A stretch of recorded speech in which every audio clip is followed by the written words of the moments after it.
องศาครับไปดูปูกันพวกเรามาแล้วมา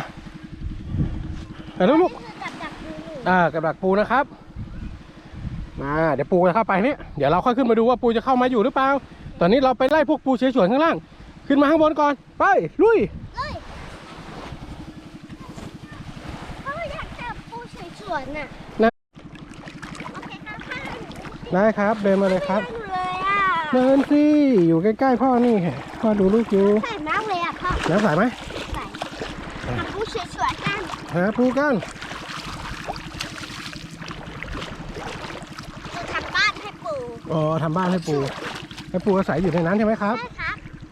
มันไม่มีรูเลยนะเหรอเห็นยัง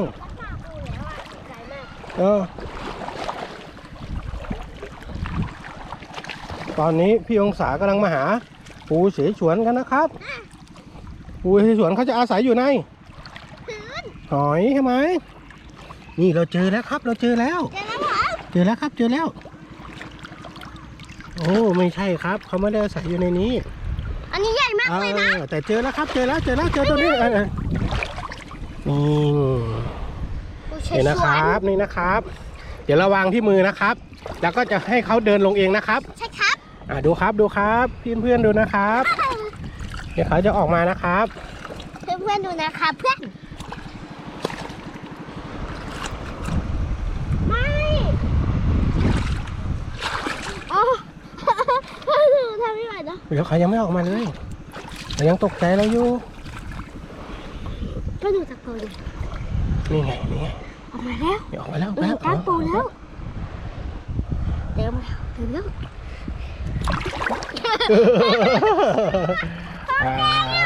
แกงนี่ไหนแล้วมันหนูกินกล้วยเนี่ยไปแล้วนี่ไปแล้วลูกนี่ไปแล้วนะวางลงพื้นเข้าไปเลยไปเราไปดูตัวใหม่กันฮะนี่ครับตัวนี้ตัวใหญ่ครับตัวนี้ตัวใหญ่ที่สุดเลยใหญ่ไหมใหญ่สาแบมือหน่อยไหมไม่เอานะหนูกลัวนะนี่เขาอยู่ในนี้นะเดี๋ยวพ่อจะวางมือนะครับบ้านเขาใช่ไหมนี่คือบ้านเขานะครับเดี๋ยวพ่อจะวางมืออย่างนี้นะครับพ่อช่วยหานะครับหากันนี่คืออะไรพ่อเอ้ยไม่ใช่ดิดินถ้าหนูหากันนะเราจะวางที่พื้นนะครับอาจจะไปของเขาเองนะพ่อตรงนี้มีขุ่นนี่ดูตัวใหม่ทีมีอื่นอีกไหม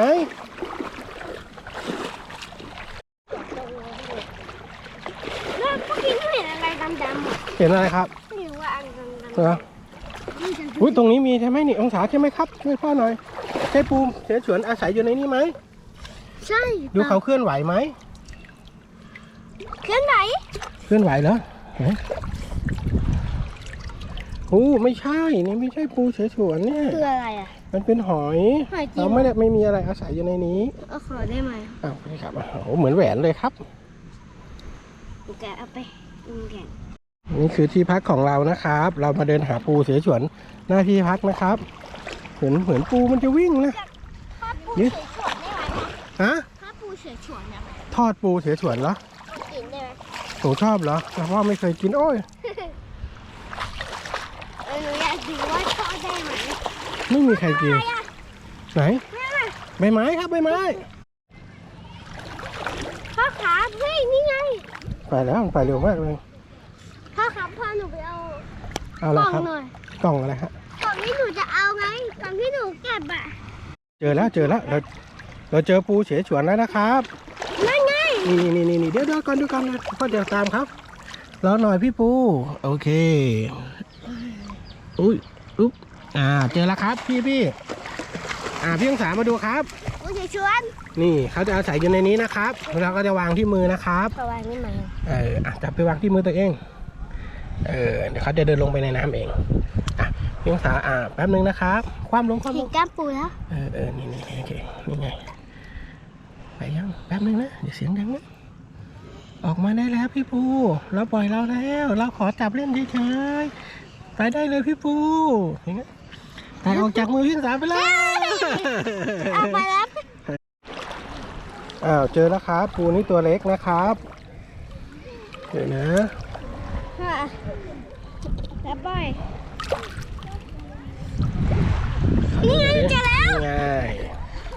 เราไม่ได้ไปทำร้ายเขานะครับ แต่เราจะจับเดี๋ยวเราจะไปปล่อยรวมกันทีเดียวใช่ไหมครับพี่ยงศา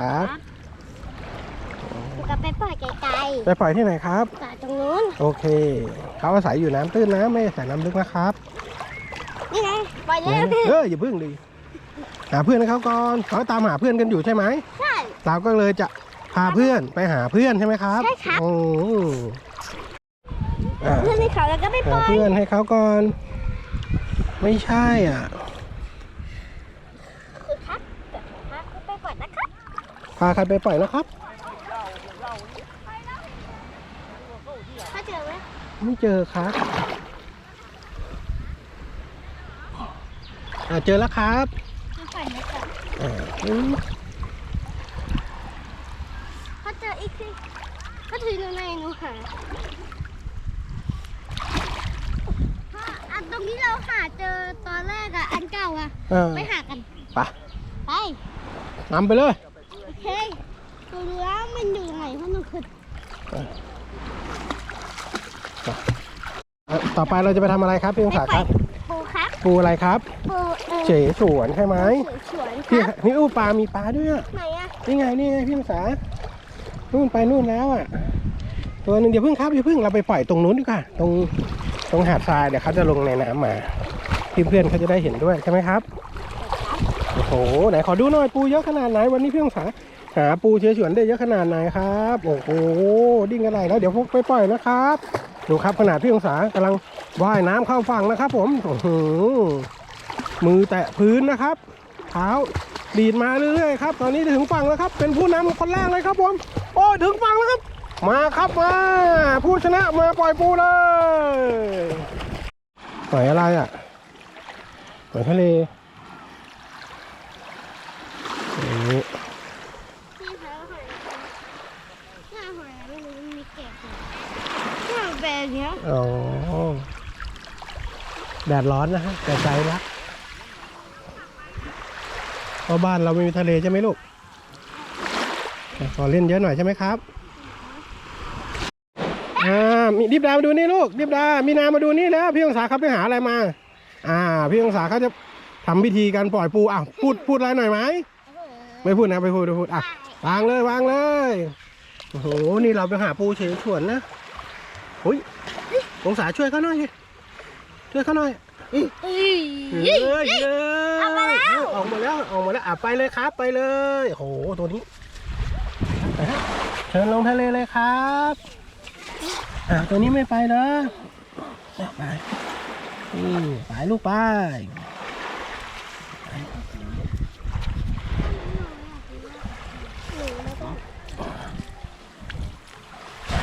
เราไปปล่อยในทะเลไหมองศาจิ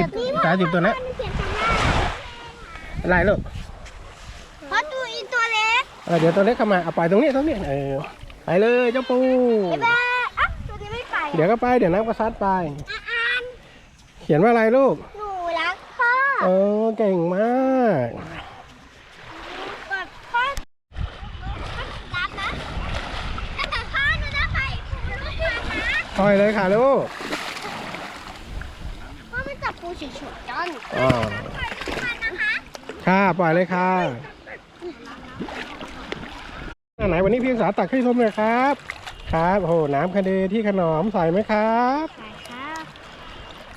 ช่ครับเกือบหล่น เดี๋ยวน้ำจับปูได้แล้วโอ้น้ำอะไรเนี่ย น้ำทะเลค่ะ โอ้ใส่มากเลยเนี่ยใส่มากเลยโอ้ดูพื้นดิ แต่พ่อมองเห็นเดี๋ยวนี้สงสัยมันจะแบบออกน้ำตาลแต่พอเห็นจริงๆอ่ะมันใส เพราะว่าข้างล่างเป็นทรายไงลูกสีทรายไปเลยออกน้ำตาล อ้าวใครหา องศาหาอะไรได้อ่ะ ตั้ง ใช่ไหมองศาหาปลาอะไรได้สีแดงอ่ะปลาแดงอุ้ยเป็นไปได้ไงครับในทะเลมีปลาแดง ไม่ใช่ครับ เอามาจากไหนลูก เอามาจากใต้ดินครับ โอ้เหรอจากใต้ดิน ครับจะเปียกครับไปพ่อ เรา มา ติด แม่ครับผมหามแล้ว มาดูครับพี่องศาเจอตังที่ไหนครับในทะเลครับใต้ทะเลลึก ตรงไหนตรงไหน ไหนมันอยู่ตรงไงมันอยู่ยังไงทำให้พ่อดูสิ เฮ้ยไม่ใช่อยู่ข้างล่าง เหลืออยู่ข้างล่างเนี่ยอย่างนี้เลย แล้วลูกก็เจอแล้ว มาหาแม่มา มาดิมาเลย โอ้โห เอาไปด้วย โอเค ช่วยนะ โอ แป๊ก เค อยู่ในนี้แล้ว มันเราขึ้นมา ปล่อยกันเถอะ ปล่อยแล้วนะถ้าปล่อยหนูนะหนูก็ปล่อยไกล อืมไม่ต้องโยนนะ ฉี่อ่ะ ฮะ ฉี่ ไปฉีดในห้องน้ำไปลูกไปเดี๋ยวพ่อพาขึ้นไปปูไปแล้วเนี่ยทำอย่างนี้เขาก็ไปได้แล้วลูกน่าโอ้โหวิ่งปื๊ดเลยอ่ะ จริงอ่ะ แล้วอยู่ในน้ำเขาจะไปได้เร็วครับ ฉี่เหรอพอพาหนูไปช้าไหมอะไรอ่ะ พี่องศาเจอแพมเพิร์สแม่ปุ้มแม่ปุ้มเจอแพมเพิร์สพี่องศาเจอตังค์100นั่นคือค่าเก็บแพมเพิร์สที่ออกจากทะเลได้ไหม ไม่ใช่เดี๋ยววันนี้เราจะไปทำปราสาทกันดูนะคะแล้วเดี๋ยวเราเล่นน้ำให้เสร็จก่อนแล้วเดี๋ยวเราจะไปทำปราสาทนะคะเฮ้ยวุดพูกันได้ไหมนู่นปลาทราย ถ้าจับปลาตัวเล็กที่หนูดูอะ จับไม่ได้ลูกพานวิ่งเร็วมากเลย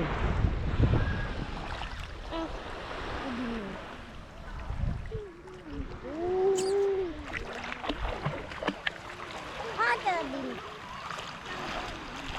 แม่อยู่นี่นะแม่ไปนะ จับอะไรได้ลูก ปู ไหนเดี๋ยวค่อยปล่อยเขานะครับกลับมาดูก่อนเนาะ พ่อถือหนูหน่อยมันหนัก พ่อจะไปดูน้องครับ น้ำมัน เจออะไรลูก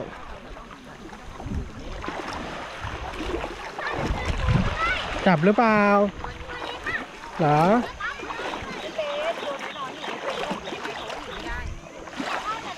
อ๋อปล่อยเข้าไปลูกปล่อยเข้าไป ในทรายหนูนั่นแหละไว้ในทรายหนูนั่นแหละ องศาครับเงินที่เก็บได้ทะเลหนูจะไปทำอะไรครับทำบุญนะครับ เดี๋ยววันทำบุญไหว้พระธาตุที่นครศรีธรรมราชนะครับ องศาโอเคไหมครับโอเคนี่เจ๊ทำอะไรเนี่ยสร้างอะไรเนี่ยเจ๊ จะระวังเหยียบ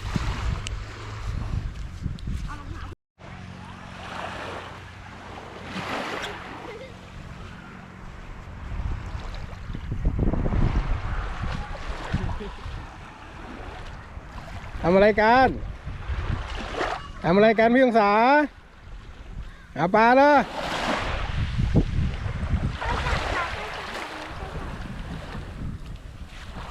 อะไรครับลูก ปูค่ะ ปล่อยปูแล้วลูก ถือไม่ได้ตัดปูสายพ่อค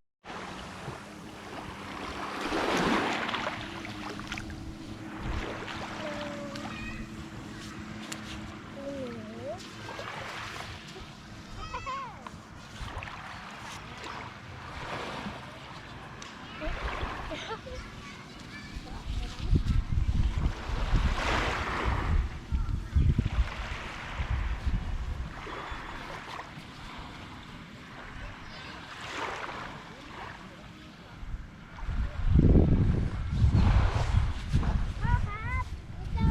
หญ่ด้วย ครับ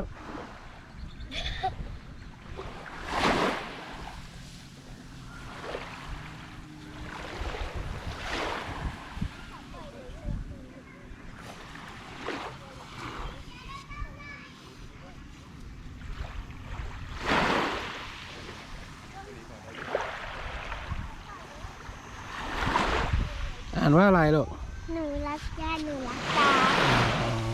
อย่าร้องนะในทะเลเดี๋ยวน้ำมันก็ถึงด้วยนี่เห็นปลาไหมครับ เห็นปลาวิ่งไหมไม่รู้ใครเห็นบ้างนี่วิ่งรอบตัวเราเนี่ยกำลังไปทางนั้นแล้วเนี่ยเป็นฝูงเลย จริงเหรอ เจ๊ยืนดูสิคะเจ๊มาหาพ่อเห็นไหม ดูให้พ่อหนูเจอปูด้วย ไหนโอ้วางที่มือแล้วก็วางที่น้ำในน้ำเดี๋ยวเขาจะไปเองวางไว้ฝ่ามือเลย เจอปูด้วยปลาดาว ปลาอะไรองศา ปลาดาว เหรอ ใช่ครับไปอยู่ข้างในแต่คิดได้ ปล่อยเขานะลูกเขายังไม่ตายนะลูก เหรอ นี่ดูเขาขยับตัวดิ ขอดูหน่อย นี่ ปลาดาว เนี่ยเห็นไหมเขาขยับตัวขึ้นมาเห็นไหมนี่ปลาดาวเห็นไหม เห็น เขายังไม่ตายนะครับเห็นไหมครับพ่อปล่อยเขาทั้งหมดเลยนะครับ เฮ้ยตัว นี่นั่นเนี่ยมาอะไรมาเนี่ย อย่าแกล้งนะ โอ้ แกล้งอยู่นะ พี่องศาผมปล่อยนะครับ เ เพิ่งหนูปล่อยเอง โอเคมาไป พ่อ พี่องศาขอดูหน่อยพี่องศาจะปล่อยอะไรบ้าง โอ้ยช่วยหนูด้วยทรายมาดูหนู ดูปล่อยแล้วนะไปแล้วนะ ไปแล้วปลาดาวถ้าพรุ่งนี้หนูก็มาเก็บอีก